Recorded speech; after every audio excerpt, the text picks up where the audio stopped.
What's up everybody, this is Master Ian Gamer. Welcome to another quick Overwatch news update, and oh my god, there are a lot of things happening right now. So as I'm sure many of you have already been seeing, over the past 12 hours or so, tons of new information regarding the next upcoming event have been released, either through official Overwatch posts or via various kinds of leaks, so to say. So with more and more information coming out literally as I speak, I'm gonna try to cover as much of the important stuff as I can for the time being, and try to come up with some sort of idea about what it all means. So without further ado, let's jump right on in. First up, we now know that this year's event will officially be called Overwatch Retribution, as we can see from this logo, which was taken from the Overwatch headquarters in Irvine, California. Now, as many of you may know, several Overwatch YouTubers and streamers were invited to California to tour the headquarters, and apparently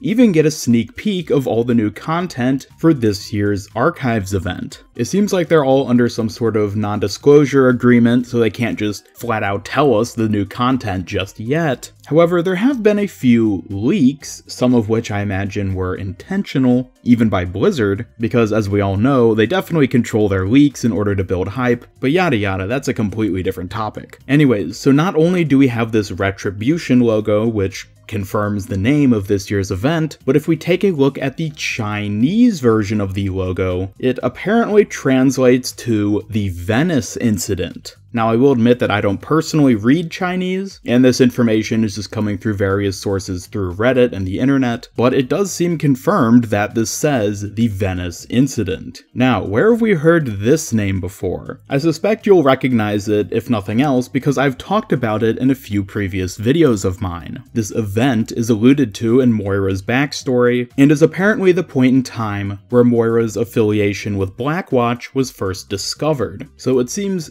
quite likely that whatever PvE mission, as well as just the general theme of this year's event, will be revolving around this Venice Incident, which of course matches up perfectly with the teasers hinting at this event revolving around Blackwatch. However, we've actually got even a little bit more information regarding what might be going on here. A new Overwatch blog post, which was released just a very short while before I started making this video, talks about an attack on an Oslo facility. I'll just real quickly read through what this post says. Global peacekeeping organization Overwatch today announced it'll be conducting a full review of security procedures following a recent attack on their facilities in Oslo, Norway. At a televised news conference, Commander Jack Morrison stated that a complete investigation of the incident is ongoing, and that at this point it's too early to identify the parties responsible. Morrison issued a stern warning to the perpetrators. Overwatch will not rest until the ones behind this attack are brought to justice.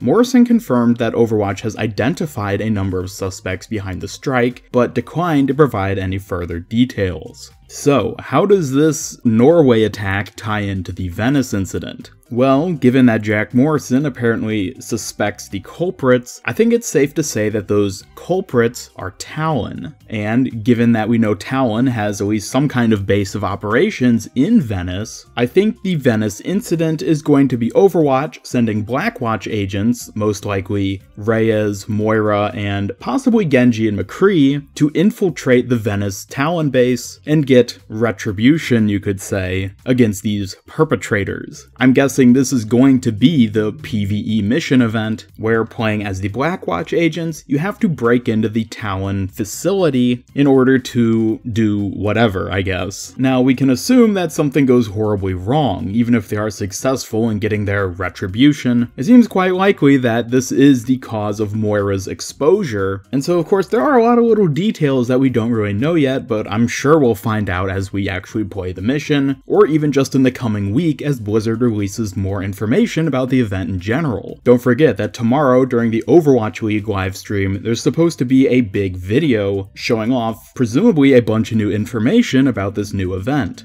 So again, be sure to tune into that tomorrow evening if you are available. Now, looking real quick at a couple other interesting things sort of going on in the Overwatch world right now. Last week, there was a mural which was painted in Melbourne, Australia, depicting Genji and McCree in what appears to be a Dorado office. I don't think I talked about this specifically in a video on my channel, because at the time I wasn't quite sure how it was connected with this year's Archives event. However, some recent changes to this mural definitely are indicating that it is in fact tied into it. While the original mural depicted Genji and McCree and their default skins, just recently it appears that the artists have gone back to, at the very least, give Genji his Blackwatch skin. Now, you could say that perhaps they messed up and were always supposed to be showing off Blackwatch Genji here. I don't think this is the case. Blizzard isn't that sloppy and careless. I'm pretty sure they intentionally made this mural originally to draw attention because, of course, the default skins for the heroes is the most iconic versions of them. And now that everyone's gotten their eye on this mural, they're starting to update it. Perhaps both McCree and Genji will eventually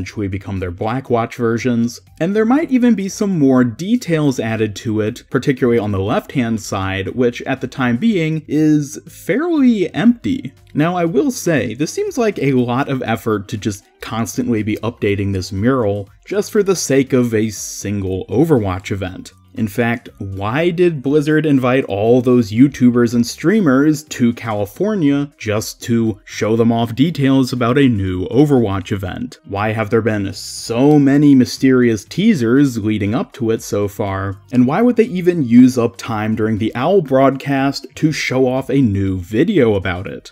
Well, I think it's safe to say that whatever the heck is going on with this event, it's something huge. I don't think this is just going to be another repeated event. Previously, we've seen repeated events get, some new skins, maybe a tweak to the game mode or a slightly new game mode. With this, I think there's something much bigger at play.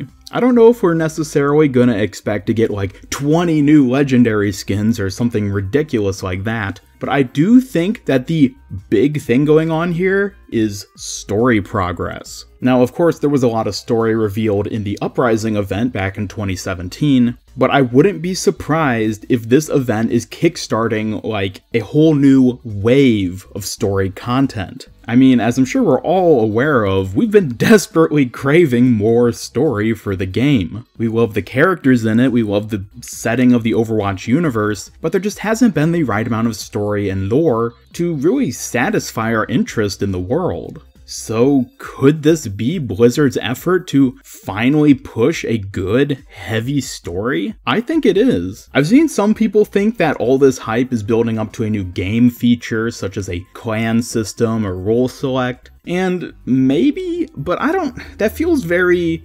disconnected from an event, especially a story-heavy one like the Archives event. And while there's a heavy debate about whether these clan systems and role selects are something that the game really needs, I don't think that's what's going on here. I think we are about to see something significant happen. And at this point, I am actually really expecting to get a new animated short, either on Wednesday during the OWL broadcast, or just at some other point in time during this event. I gotta say, I just really can't wait to see what ends up happening, and I really hope you guys are just as excited as me. But regardless of what actually does end up happening, I'll be sure to cover as much of it as I can right here on my channel, so be sure to stick around to not miss out on any of the important details for yourself. There has been so much revealed recently, and I'm sure there'll be something new by the time I even upload this video. So let me know your thoughts about it all in the comments down below, and I'll have links to everything I talked about here today down in the description. And otherwise, thank you all so much for watching. Be sure to leave a like if you enjoyed this video and are just as excited as I am, and subscribe, follow me on Twitter, and turn on notifications to both help out my channel and keep up with all my future Overwatch content. This is Master Ian Gamer signing off, and big things are starting to happen, so until next time, have a great day.